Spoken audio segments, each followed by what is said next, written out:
What's going on, everyone? Welcome to a Tuesday edition of Back Your Play with Q. As always, I'm your host, Rich Quinones, brought to you by our wonderful friends over at Play It Again Sports, 1450 Clements Bridge Road in Deptford, New Jersey, as we welcome in our good friend Lloyd Vance, host of Lloyd Vance's Insider Football 1029 The Game, and of course, broad of the Broad Street South Network. And where do we begin? Where do we begin? As you say, the chickens, what is it? The chickens come home to roost. The hens come home to roost. Last night, the Philadelphia Eagles, the collapse, the debacle, the flat out fraud of a friggin' season mercifully came to an end with a less than inspiring, gutless, rolled over like a bunch of dogs performance in a 32-9 loss against Tampa Bay. We're going to get into the ramifications of that wildcard loss last night, but Lloyd, we've talked about this for the last year plus with this head coaching staff. We talked about it when they were 10-1. We talked about it when they started leaking oil. The NFL is designed different. You cannot just turn it on when you want to. This team was limping towards the playoff, and last night what I saw was just malpractice from top to bottom, from the coaching staff to the players to everyone. So your reaction last night, 32-9 loss against Tampa Bay in a game they did not even show up. Yeah, it was a situation where I thought week three, they had the game plan to dominate the Bucs as they did then. They won 25-11, and they just forgot all about how they executed back then. And as you said, the chickens came home to roost. Everything we had talked about in terms of this team, the fractured locker room, the relationships, you could see clearly everybody was not on the same page, from the head coach to the quarterback to all his teammates, infighting. And in terms of on the field, really no explosiveness outside of Devontae Smith, who really was trying his best to will this team to victory. But you saw Jalen Hurts tentative in the pocket, would not run the football. The Eagles ran the ball in certain situations early, and then they got away from it, way too pass happy.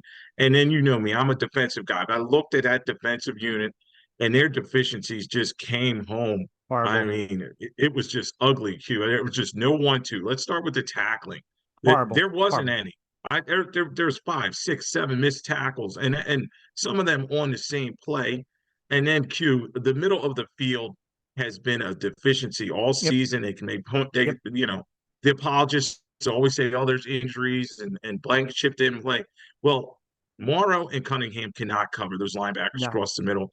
They tried to fix too many holes with band-aids. Yeah. You saw Bradley Roby out there, a guy that picked up off the street. Cunningham, a guy that picked up in training camp. Leonard, a guy who they brought in late and clearly is not the same guy after No. 2 back surgeries. Just too many holes on that defense, Q. And I think Matt Patricia, to be honest with you, made the situation worse. Not on the same page with those guys. Just so many things to talk about. And it was just an ugly loss. And you start wondering, where is this team going to go from here? A lot of question marks. And you tipped your cap to the Bucs. They did a nice job. It was a mercy kill. It, I mean, it that's was. basically about it. It was pulling the plug on him. You hate to say it like that. And by the way, replacing Sean Desai with Matt Patricia might go down as one of the worst in-season decisions of the history of not only the Philadelphia Eagles, but the history of the NFL, because everyone was saying it made no sense at the time. And then you're going to just randomly have this guy start calling third down defensive plays. I mean, this outcome shouldn't be a shocking surprise. But I said earlier last week, and I said leading up to this game, if you let Baker Mayfield sit in the pocket and give him time, I mean, forget about the 6 or 7 drops. I mean, they could have put up 40, 45 last night. Yes. He shredded them. Over 300 yards, 3 touchdowns, did it with his legs, the seam routes, the misdirection, everything was throwing them off. You mentioned the missed tackling. That is just 1-2, and that's got to be coaching. They were horrible. Bradbury looks cooked. Slay looks cooked.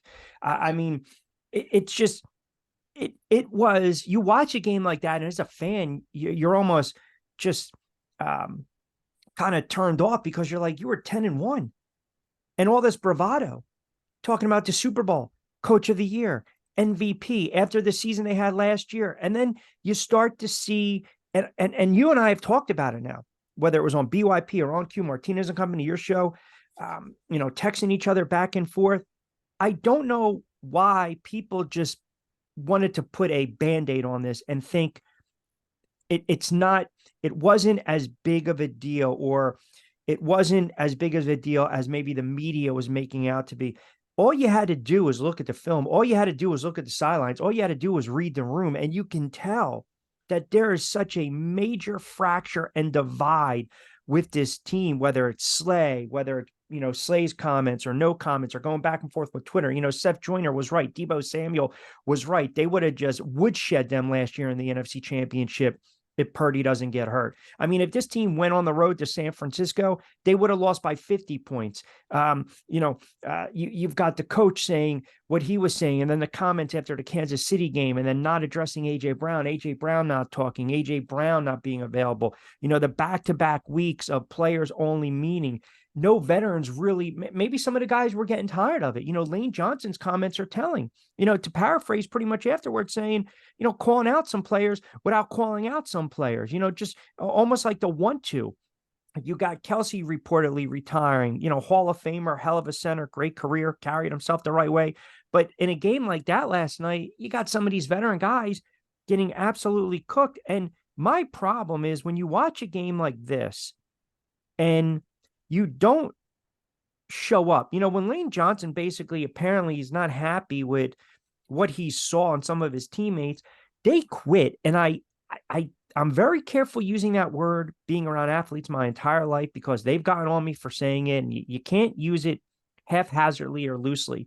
But what I saw last night was a team that flat out quit for their head coach, for each other, and for their fan base. And that is a indictment on the coaching staff from top to bottom. So right now, where are you at with this coaching staff and Nick Sirianni? Yeah, Q, this was a structural disaster, as you said. And key stat, it just shows you there's two. Third downs, 0 for 9, the Eagles offense, and 0 for 2 on fourth down. So that's just 1-2, as you said, and you could see early on they had no jump. They were slumped shoulders. The defense tried to get a stop. They got to 16-9, and you're like, okay, maybe they can get back in this thing, because the Bucs, as you said, opened the door for them, but they had no chance. And I think, Q, to answer your question, is too many people in this organization thought this team could flick a light switch and go back to that 10-1 team. And you heard Goddard's comments. We were holding back. That's just ridiculous. This team is who we thought they were all along, and they have a lot of things to clean up. People have been asking me over and over again. I've been a lot of texts from my friends, family, people in the Philadelphia area. What is going to happen in terms of this coaching staff? I think Sirianni, his record, I think, was 34-17 at this point. He's taken a team to the playoffs 3 times and a Super Bowl. So you got to think, Hugh, they're going to want to bring him back, and it'll start with Lori. Well, can I counter that for a second? Can I challenge you on that? Why? Yeah. Like, where is it written in NFL lore or the history of head coaches in the NFL that just because you've had a couple winning seasons and you went to a Super Bowl, you're going to come back, right? When it's bad, it's bad. And you really have to, not you, but us as a whole, take a giant step back, 10-1, okay? Whether it's smoke and mirrors or not. Beating Buffalo, beating Kansas City, right? 10-1, beating Miami. And then getting woodshed and waxed by the 49ers, who ripped their soul out, and the Dallas Cowboys, and leaking a little oil, but still home field advantage was right there. When the coach loses control of the players and the inmates are running the asylum, when the coach has no answers, when the coach is panicking, when they make the switch, when he's got no answers, when he can't combat anything, where he looks absolutely lifeless, soulless, clueless, and then it trickles down to the players. I mean, people are killing Jalen Hurts because of his body language, right? People are killing these guys because they didn't want to tackle. They didn't want to show up. They didn't want to sell out. They flat out quit last night.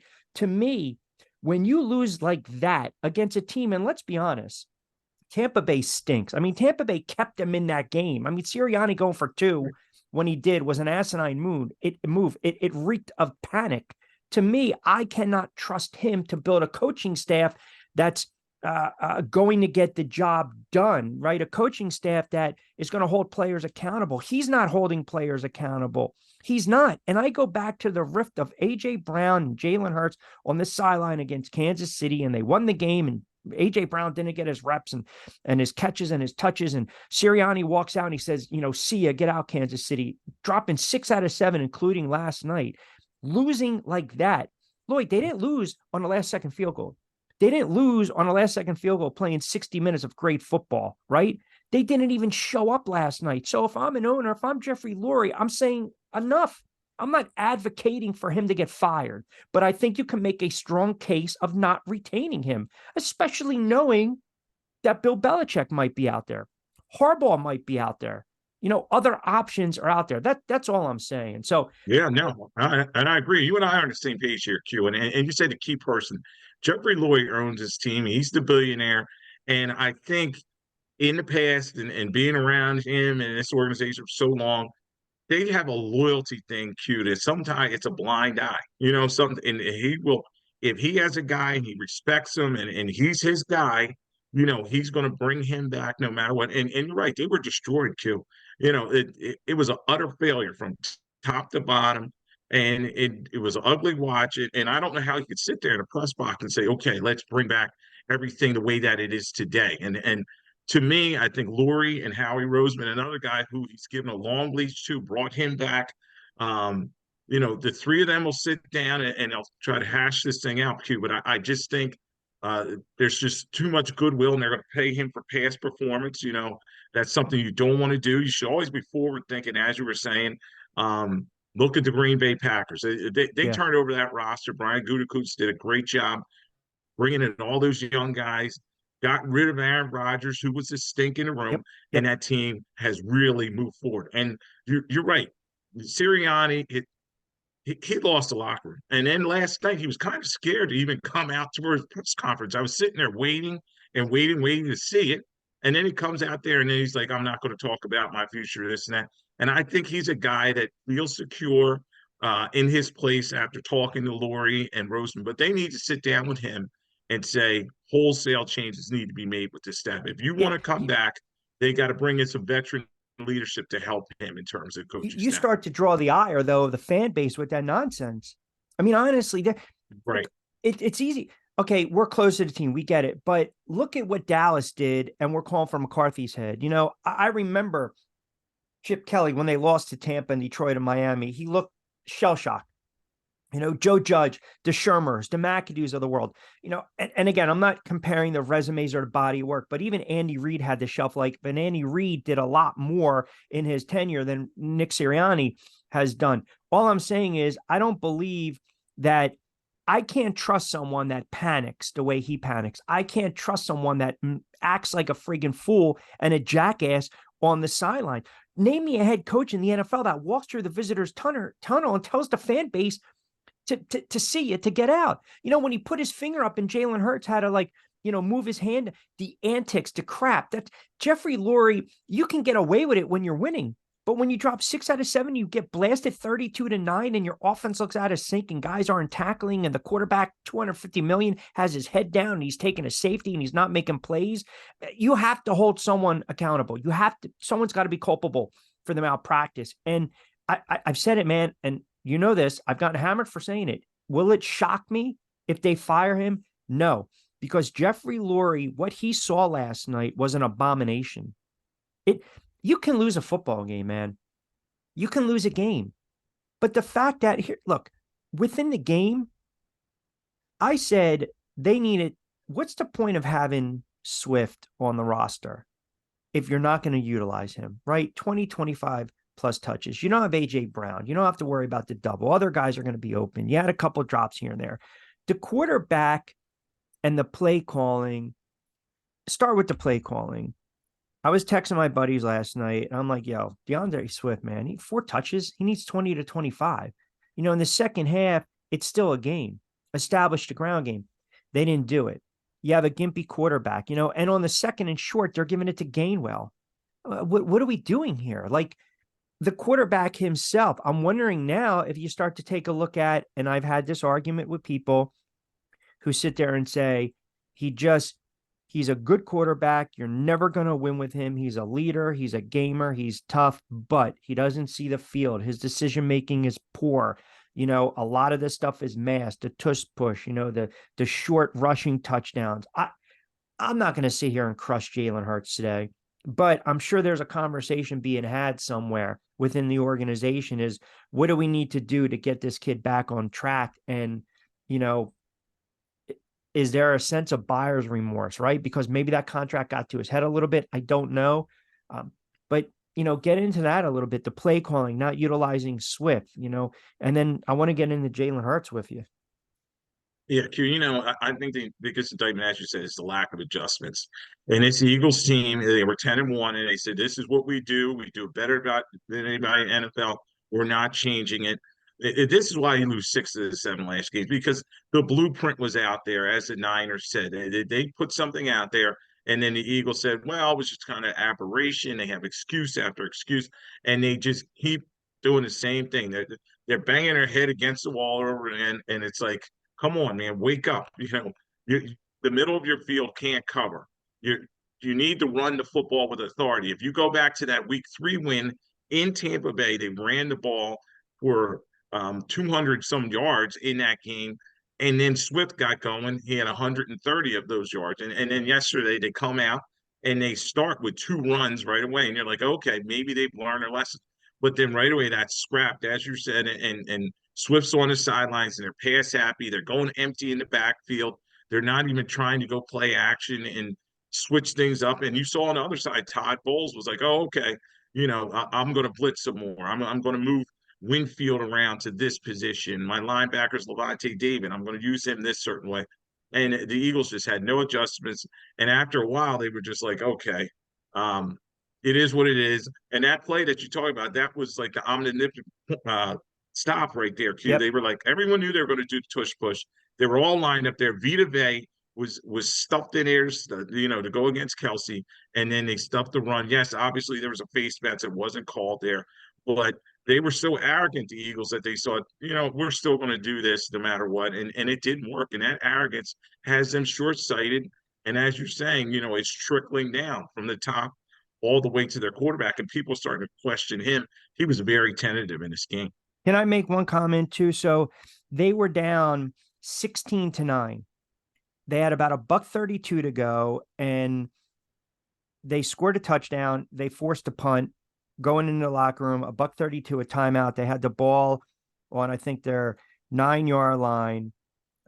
They actually, no, it was brought out to the 18 because there was a penalty on Tampa Bay. So they had $1:32, $1:09. All right, a minute left, 2nd and 1, Philly 18. They got it all the way. Well, let's just stay there for a second. My thought was, hey, get a 2-for-1. If you get 3 points, you're getting the ball back. If you score a touchdown, Tampa Bay is pretty much going to be done. Like, you take over the game. I made the comment to my buddies last night, and some were disagreeing. I said, I don't get it. There's no sense of urgency. This is not an aggressive team. And I felt they were afraid to put the ball in Jalen Hurts' hands. And I went back and I looked at the drive chart. They had a 1st and 10 at the 19, incomplete short pass. They had a 2nd and 10 from the 19, short to the right for 13 yards. They had a 1st and 10 from the 32 with 32 seconds left. They took their last time out. And they pushed the ball pretty much to the 34-yard line with 22 seconds ago, 3rd and 8. And it was a short pass for 6 yards, and then the clock went down. Point being, I think Aikman and Buck even said it during the broadcast and coming out of the break, going into the 3rd quarter. I felt if they got some points and more momentum, you've already scored, you forced Tampa to punt it, and then you get the ball back to start the second half. To me, I would have been aggressive. I would have taken shots. It appeared as though they just had no rhyme or reason that drive. I don't hear a lot of people talking about that drive because you know this as much as I do. In these games, when you get the touchdown, the stop, another touchdown, the ball back, then all of a sudden it just becomes, like a whirlwind. You blow the team out, right? They have no answers. And I thought maybe that could have happened last night. And that wasn't the case. I mean, they basically played very conservative that last series going into the locker room with a buck 32 and a timeout left. Q Sirianni all along, even last year when they were doing that drive to the Super Bowl, he was aggressive. He's like, I'm going to die on my shield. I'm going to go for this, and he just was tentative. He's very shell shocked, and as you said, Q, lack of adjustment. You look at his eyes. He's like, is he not on the same page with Brian Johnson's offensive coordinator or what? They're both just like, all right, whatever. Let's take it in the locker room. We'll clean this thing up. And as you said, that they ran a white flag up there. I thought, yes, maybe they get the ball in at the beginning of the second half. And as you said, it was close enough at that point. You're thinking, okay, they're still in this game. It's 16-9. They all they need is touchdown. It could tie this thing up. But this team was not ready. They just didn't had no killer instinct. And other than some veterans, you saw Fletcher Cox giving it his all. Guy who's probably playing the last 3 games there. Kelsey. Jason Kelsey. But some of these other guys out there, they're either too old veterans that just couldn't get it done anymore, like Bradbury, or they're young guys that just were like, oh, we'll get them next time type of attitude. And you just can't have that. And then their quarterback, Jalen Hurts just did not seem himself, Q. And we've talked about this all season. He had 23 touchdowns passing and 15 interceptions. So they're free for him to cut it loose and put it in harm's way. Yes, they did not have A.J. Brown, but he's not on the same page with his guys. You saw him and Goddard fighting on the field out there. And the big thing with Jalen Hurts is he's got to make site adjustments. When he comes to line of scrimmage, change the play. If Sirianni and Johnson stand in a bad play, change it. And then also, he's just too tentative in the pocket. He's just not cutting the ball loose, looking at his first read. Safety and then was also the safety was horrible. That's all on yes, him. the whole time, I'm like, throw the ball. And Q, you can see that after he hurt his knee, yeah, he's not the runner that he was. He's not taking off, moving it changed like he did last year, like you saw Pat Mahomes do in key situations in his playoff win. And Hertz has a lot of work to do. I think they're going to need to bring in a staff, somebody that's a veteran guy that can come in here, maybe a former head coach, and teach him. Because obviously Sirianni's not the guy to be that figurehead X's and O's guy. They need somebody that can come in there and work with Hertz. They got a lot of tough conversations coming. So everything you're saying, and I'm not saying you're countering your argument of bringing him back, but it also makes me believe you can make a strong case for why you shouldn't retain the head coach. Like, if he's not really calling the plays, if he's not a leader of men, if he's not inspiring and motivating, then what the hell is he doing on the sidelines? He's a glorified friggin' cheerleader, which now leads me down to this rabbit hole that I have to take you. I mean, Belichick interviewed for the Falcons job. Belichick's out there. Harbaugh's out there. Forget McCarthy, because when he gets fired, if the Eagles hire McCarthy, then they deserve to get what they get. But if, again, you're going to move on from Nick Sirianni, then, and I know people are probably going to kill me for saying this, you still have to make that call to the Harbaughs and the Belichicks of the world, or, option C, option D, option E. So it's almost like I feel as though, well, she cheated on me one time. It was a mistake. We're going to get back together. We're going to work it out. But in the back of my mind, I'm kind of, every time we go out, I'm kind of going to read the room a little bit and see where her eyes are wandering.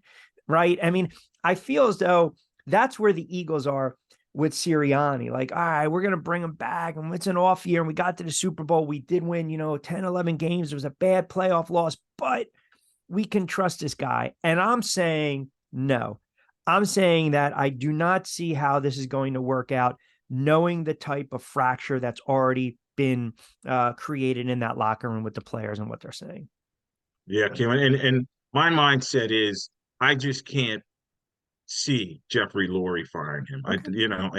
And you know what? He probably should, but you know what? They're going to bring him back, and this team is who we thought they were. Just like we said, you thought, okay, this is rock bottom. Losing to Arizona at home in your last home game before you go into playoffs, that's rock bottom. Oh, losing to the Giants, oh, that's right.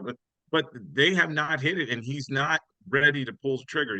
Maybe I'm wrong in the next couple of days. Laurie will look at that tape and just, he'll need some antacid and say, you know what, can't do this. But I just can't see him bringing him back as long as he's under contract and that past goodwill that we talked about. And as you said, there's just so much to clean up here, and there's so many good candidates out there. Do you want to go a veteran guy like a Belichick? Do you want to go a Harbaugh? Do you want to go Ben Johnson, who's clearly doing a great job with the Detroit Lions? They had a great win. Bobby Slowick, who's really turned around the Texans in one season as their offensive coordinator. CJ Stroud's the hottest quarterback in the NFL. You can compare some of the things that Stroud does to Jalen Hurts, and maybe he could be a teacher there. But Sirianni Sirianni has the arrogance about him. We know he's like, I could tell he thinks he's going to be back, and it'll be a shocker to me if he doesn't. But changes are needed with this team. Just an ugly ending to their season, and they're not that 10-1 team. They're not the Super Bowl runner-ups anymore. And I always kept saying, Q, they're acting like they won the Super Bowl last year. They Yeah, lost that game. All right, and 100%. every season's different. You got to put that season behind you and rebuild. And this year they kind of said, "Oh, we're status quo. We only changed a couple things." But the biggest thing we talked about over and over again, those two coordinator spots, they lose Steichen, and he was probably the bigger loss You for them nailed it. because they had no game plan on offense, and in defense, Desai was doing an okay job, and then all of a sudden Patricia comes in, and then now they're Who do you think made they're that down decision? Who they're do you down think there had in a hand in defense. that decision? You think that was all Sirianni, or you think that was Roseman? No, that was Roseman and Laurie. They placed him. They had him at break glass in case of trouble. That's what Patricia was saying there. They put him late in training camp. They put him on his staff as a consultant or whatever the Yeah, title they gave him, and then they didn't trust Sean Desai. Now, Desai as all season I've been killing him in terms of his adjustments and but you have to also wonder about the personnel on this team and you have to look at the architect, and that's Howie Roseman. They showed him greeting the players as they all went into the locker room last night, hugging each of them, giving fist pounds. But this team was not good enough the way they were constructed. And then they tried to change some things, but at the trade deadline, they made a big mistake with Byard. He was done. Obviously, Tennessee knew something there. And then all the other guys they brought in just were not helping out. And what happened with Rashad Penny? They signed this guy.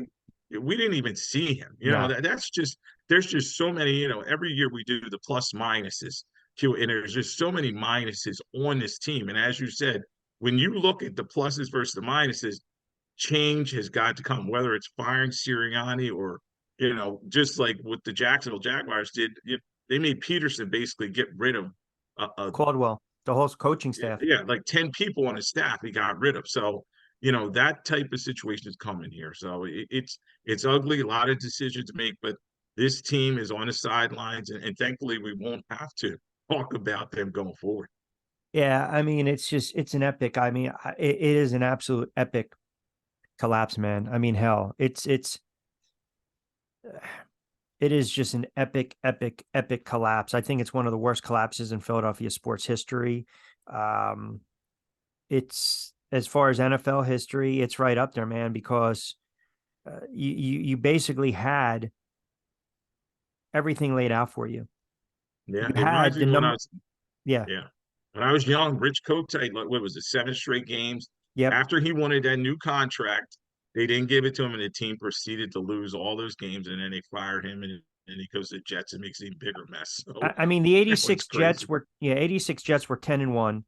They lost 5 straight to close out the season, but at least they won their wild card game against Kansas City, and then they lost in overtime to Cleveland on the um, game-winning field goal in overtime. That was the Gastineau roughing the passer penalty, but at least they won a playoff game. This team, and it's so hard to get back there, man. That's the thing. That's why I always argue with people and debate. Hey, man, you get to the Super Bowl, winning it and getting back, repeating is really hard.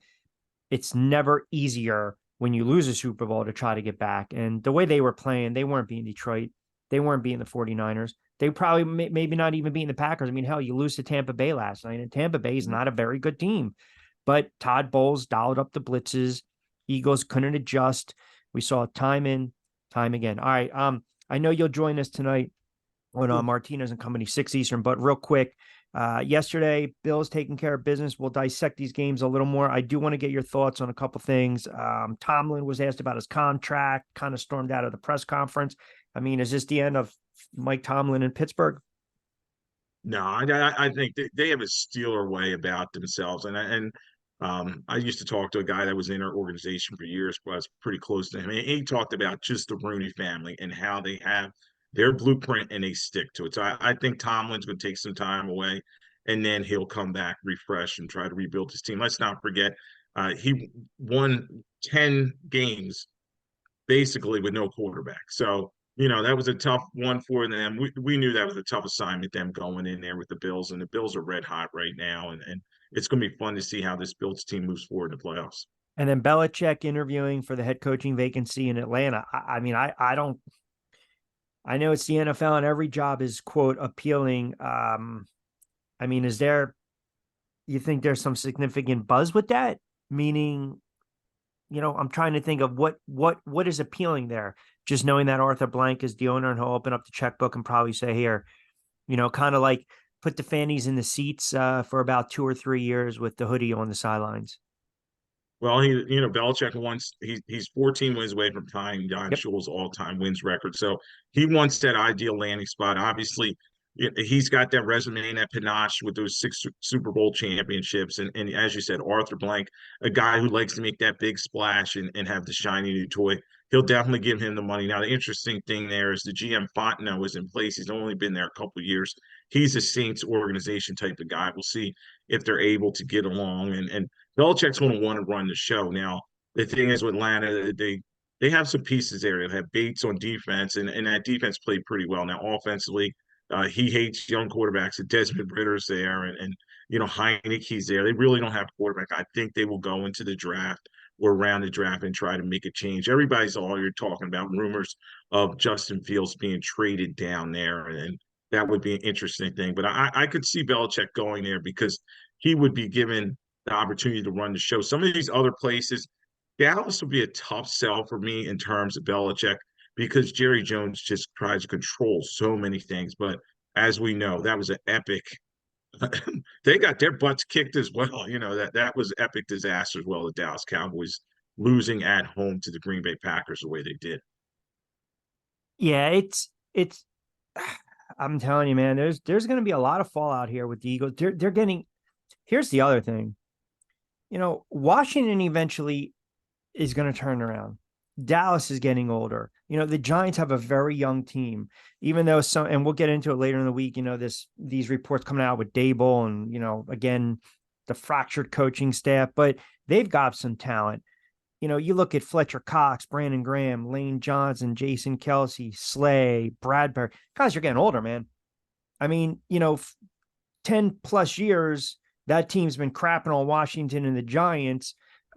Eventually, the switch is flipped, and all of a sudden, those bad teams start to kind of rise up. Case in point, Detroit, all those years just buried in the North, being pounded on, right? And then, boom, they turn around and they get the nice win the other night against the Rams. We'll get into those games. We'll break them down tomorrow. We'll get into your game balls and Lackey as well. Tonight, though, we will catch you at 6:00 Eastern time on Martinez and Company. So we'll have a little fun with that, but appreciate you joining me for a couple moments on a Tuesday edition of BYP Pal.